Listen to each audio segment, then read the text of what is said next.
Once upon a time, in a vast and mysterious land of Africa, there lived a wealthy and powerful king named Okchukwu. He was known far and wide for his riches, but also for something much more peculiar: his foul odor. Legends whispered that the stench emitted from his body was so horrendous that it could make a grown man faint.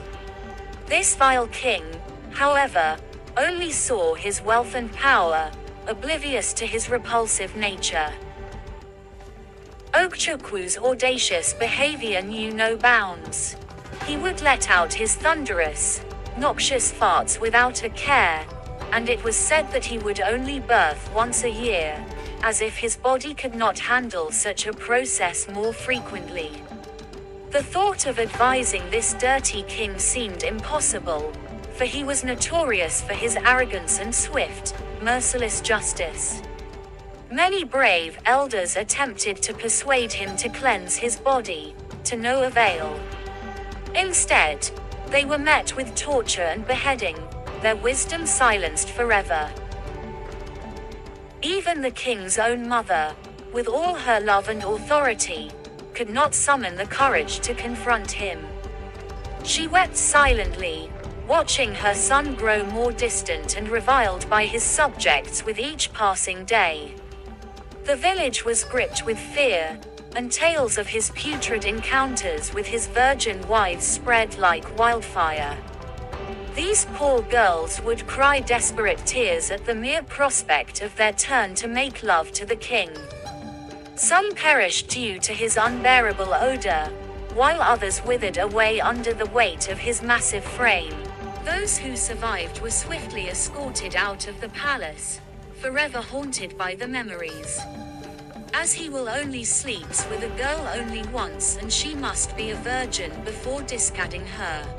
Word of the dirty king's atrocities traveled beyond his kingdom, and neighboring villages trembled at the thought of encountering him.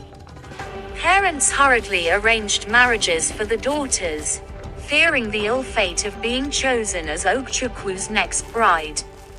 The village became a ghost town, the once joyous songs of youth now replaced with somber prayers for protection against the king's desires. It was during these dark times that fate intervened. As the dirty king's lust for virgins grew, his men embarked on a treacherous slave trade, kidnapping young maidens from surrounding villages. Among their prey was a frail orphan named Ngozi, maltreated by her wicked auntie. She had endured a lifetime of pain, yet her spirit remained unbroken. She was kidnapped on her to fetch firewood in the lonely forest of Amazi. Ngozi often found solace in a song her mother had taught her when she was alive, its melody echoing through her troubled mind.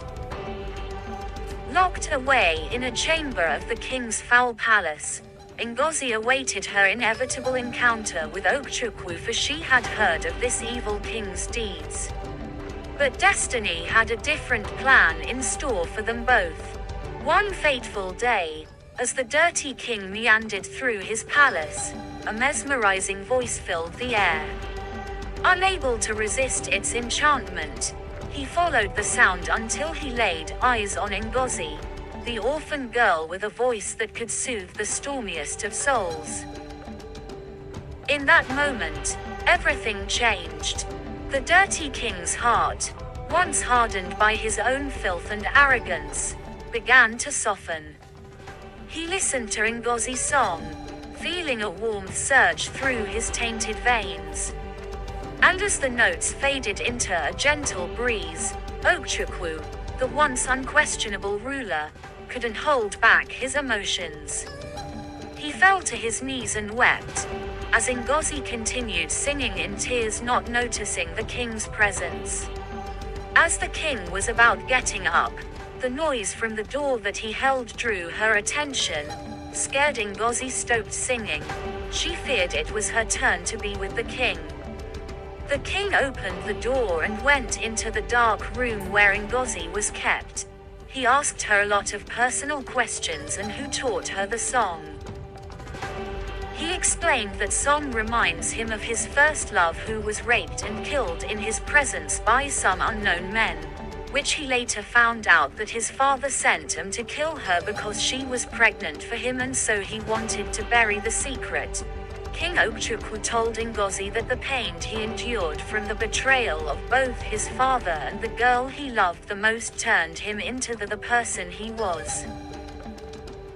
From that day forward, the king and the orphan girl forged an extraordinary bond. With the informations he gathered from Ngozi about her wicked aunt, he told her to live in the palace with him like a sister. With Ngozi's unwavering love and guidance, Okchukwu sought redemption. He abandoned his wicked ways, dedicating himself to the cleanliness of body and spirit. Villagers who once feared him now admired his transformation, spreading tales of his newfound compassion and the power of love's healing touch. Ngozi's aunt sought forgiveness from her, and soon after Okchukwu's redemption, he professed his undying love for her and pleaded with Ngozi to marry him. They got married and bared beautiful kids. Answer: the story of the African dirty king and the orphan girl became a legendary tale in its own right. It spoke of the darkness that can reside within even the most powerful, and the transformative power of music.